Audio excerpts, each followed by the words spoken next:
गुरनाम चूनी को नहीं बुलाया जाता, दूसरी में टिकैत को नहीं बुलाया जाता। ये दोनों आपस में ही शायद अपने वर्चस्व के लिए लड़ रहे हैं, ऐसा दिख रहा है हमारे को। और पहलवान नहीं जा रहे इनकी, किसी भी पंचायत में पहलवान गए नहीं, ना तो जो सोरम की पंचायत थी वहां गए, ना ही कुरुक्षेत्र में जो पंचायत हुई थी वहां गए। या ऐसे ही वो जो उसकी सनी देओल की फिल्म थी, वो तारीख पे तारीख वाली बात रहती रही, अल्टीमेटम के अल्टीमेटम देते रहो, तब तक ब्रजभूषण अपना खेल अच्छी तरह खेल चुका हुआ। और अपने मशवरे दे, बताएं कि ये भी होना चाहिए। हाँ, शुरू में जब पंचायत हुई थी उसमें यही बात हुई थी।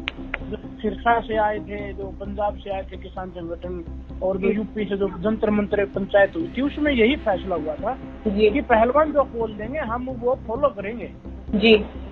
लेकिन बदलते बदलते तीसरी पंचायत में ऐसा हो जाता है कि राम राम नमस्कार, हरियाणा तक देख रहे हैं आप, और सोनिया मेरा नाम है। मेरे साथ जुड़ चुके हैं मेडलिस्ट पहलवान सोमवीर कादयान। अब जैसे राकेश जी कहते एक और पंचायत कर रहे हैं, गुरनाम चडूनी एक और पंचायत कर रहे हैं, पहलवान इन पंचायतों में हमें नजर ही नहीं आ रहे हैं। तो सोमवीर जी जरा ये बताएं, क्या पहलवान इन फैसलों से संतुष्ट हैं, वो खुश हैं? नहीं, जब किसानों का समर्थन हुआ पहलवानों को और जो पंचायत होने लगी, तो एक बहुत बड़ी आस थी कि खापे हमारे साथ है, किसान संगठन हमारे साथ है। लेकिन जैसे जैसे धीरे धीरे आगे बढ़ता गया, फिर पंचायत अलग अलग होने लगी, उसमें गुरनाम चूनी को नहीं बुलाया जाता, दूसरी में टिकैत को नहीं बुलाया जाता। ये दोनों आपस में ही शायद अपने वर्चस्व के लिए लड़ रहे हैं, ऐसा दिख रहा है हमारे को। और पहलवान नहीं जा रहे इनकी, किसी भी पंचायत में पहलवान गए नहीं, ना तो जो सोरम की पंचायत थी वहां गए, ना ही कुरुक्षेत्र में जो पंचायत हुई थी वहां गए। क्योंकि पहलवान बड़े अब हताश हो चुके हैं कि जिन पे हमने पूरा भरोसा किया था उनमें ही हमारे को अब दो धड़े नजर आ रहे हैं। कहीं हमारे आंदोलन को देश तो नहीं देंगे, सभी इस बात को लेकर बहुत चिंतित हैं।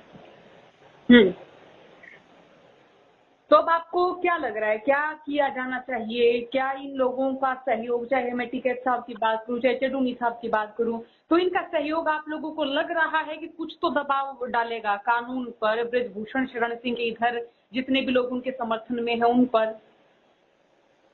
मैं आपको एक बात बताऊं, वो बात जैसे जो रेसलर्स है ना, उनको पता ही नहीं होता आंदोलन का, ये कैसे किसान संगठन कैसे काम करते हैं, क्या करते हैं, उनको आंदोलन का पता ही नहीं है बीसीडी। और यही हमारी सबसे बड़ी कमजोरी लग रही है हमारे को, क्योंकि किसान आए, किसान अंदर, किसान संगठन आगे, खाते आ गई, पहलवानों को पीछे कर दिया।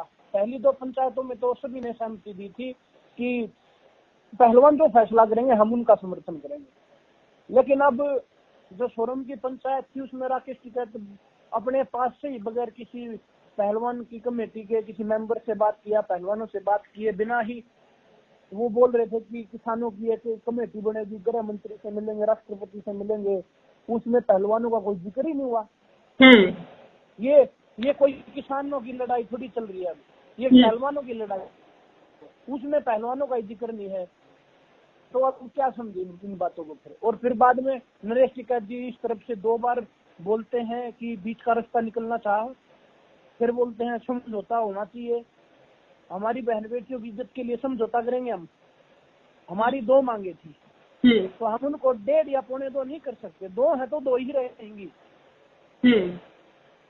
अच्छा, जब आप गंगा जी में जी हाँ, बीच का रास्ता पता नहीं कैसे निकालेंगे, उसमें क्या हटाया जाएगा, कौन सी मांग को हटाएंगे। अगर बीच का रास्ता है तो कुछ तो उसमें घटोतरी या बढ़ोतरी करनी पड़ेगी ना।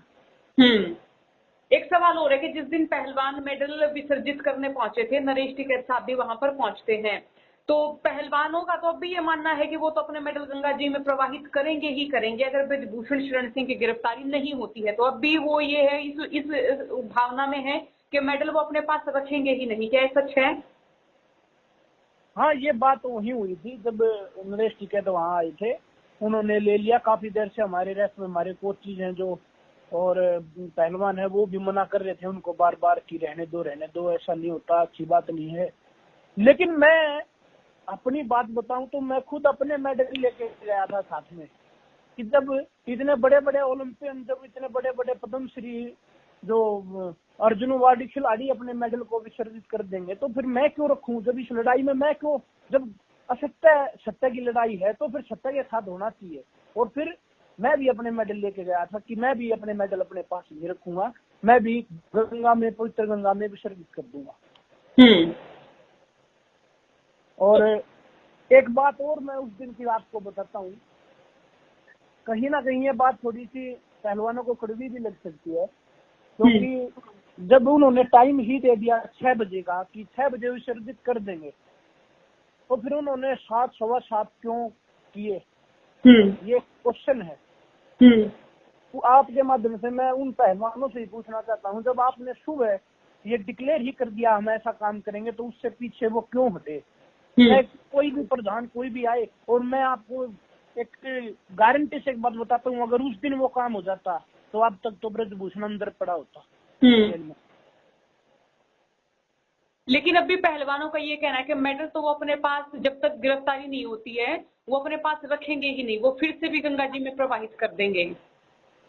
अब इस बात का तो मेरे को पता नहीं, क्योंकि पहलवान ही पता नहीं किस बिल में घुस चुके हैं, ना किसी से बात कर रहे हैं, ना कोई उनका कोई ग्लू लग रहा कि कहाँ पे है वो। तब क्या समझे, हम इतने दिल से उनके साथ खड़े हैं, हर टाइम उनके समर्थन में खड़े थे, गिरफ्तारी तक दी। अब उस टाइम पुलिस हमारे पे क्या मुकदमा लगा सकती है, क्या कोई आकलन है? कुछ नहीं कर सकती थी। लेकिन हम इतने दिल से उनके साथ लगे हैं, लेकिन वो हमारे से बात ही नहीं कर रहे। पता नहीं क्या खुद ब खुद अपनी तरफ से ही इस आंदोलन को लड़ने की प्लानिंग कर रहे हैं, क्या कर रहे हैं। तो कोई अभी तक उनकी ओर से भी कोई परिस्थिति क्लियर नहीं है कि 9 जून को दोबारा जंतर मंतर पर जाएंगे नहीं जाएंगे? टिकैत साहब क्या कह रहे हैं? चेडूनी की पंचायत में क्या फैसला हो रहा है? कुछ नहीं, इसमें अभी कुछ भी नहीं लग रहा हमारे को तो, क्योंकि पहले 5 दिन का अल्टीमेटम, फिर 9 दिन का अल्टीमेटम, 12 दिन का अल्टीमेटम, कितना अल्टीमेटम देंगे? कहीं रुकेंगे या नहीं रुकेंगे जी? कहीं उस अल्टीमेटम का समय पूरा होगा या नहीं होगा जी? या ऐसे ही वो जो उसकी सनी देओल की फिल्म थी, वो तारीख पे तारीख वाली बात रहती रहेगी, अल्टीमेटम पे अल्टीमेटम देते रहो, तब तक ब्रजभूषण अपना खेल अच्छी तरह खेल चुका हुआ और उस पर कोई भी एलिगेशन साबित नहीं हो पाएगा। तो आपको लगता है कि इन पंचायतों में पहलवानों को आगे आना चाहिए, टिकैत साहब से बात की जानी चाहिए, चेडूनी साहब से बात की जानी चाहिए, इन पंचायतों में खुद अपना अपना एक स्थान तय किया जाना चाहिए कि कमेटी जो है उसमें पहलवानों की मानी जाए, पहलवान भी अपनी राय दें, अपने मशवरे दें, बताएं कि ये भी होना चाहिए। हाँ, शुरू में जब पंचायत हुई थी उसमें यही बात हुई थी, जो सिरसा से आए थे, जो पंजाब से आए थे किसान संगठन, और जो यूपी से जो जंतर मंतर पंचायत हुई थी, उसमें यही फैसला हुआ था कि पहलवान जो बोल देंगे हम वो फॉलो करेंगे। जी। लेकिन बदलते बदलते तीसरी पंचायत में ऐसा हो जाता है कि पहलवानों का जिक्र ही खत्म हो जाता है। ये बहुत एक ऐसी स्थिति आ चुकी है, अगर पहलवान खुद आगे आके नहीं बोले तो उनके शायद इस धरने को, इस आंदोलन को सौदा इनका हो सकता है। लगता है कि अगर पहलवान इसी तरह से शांत रहे तो ये जो धरना या जो इनका आंदोलन रहा वो पूरी तरह से शून्य हो जाएगा, आगे आने की कोई संभावना इनकी नजर भी नहीं आएगी। हाँ बिल्कुल, देखिए मैं जिस दिन वो गंगा में प्रवाहित करने के लिए गए थे जी, उसी दिन वो कुछ इसको, चलो अगर ये डिक्लेयर कर दिया तो वो कर देना चाहिए था, अगर ये नहीं डिक्लेयर करना था तो उसी दिन, अगले दिन 29 तारीख को ही कोई बड़ा एक्शन या कोई बड़ा फैसला होना चाहिए था। जी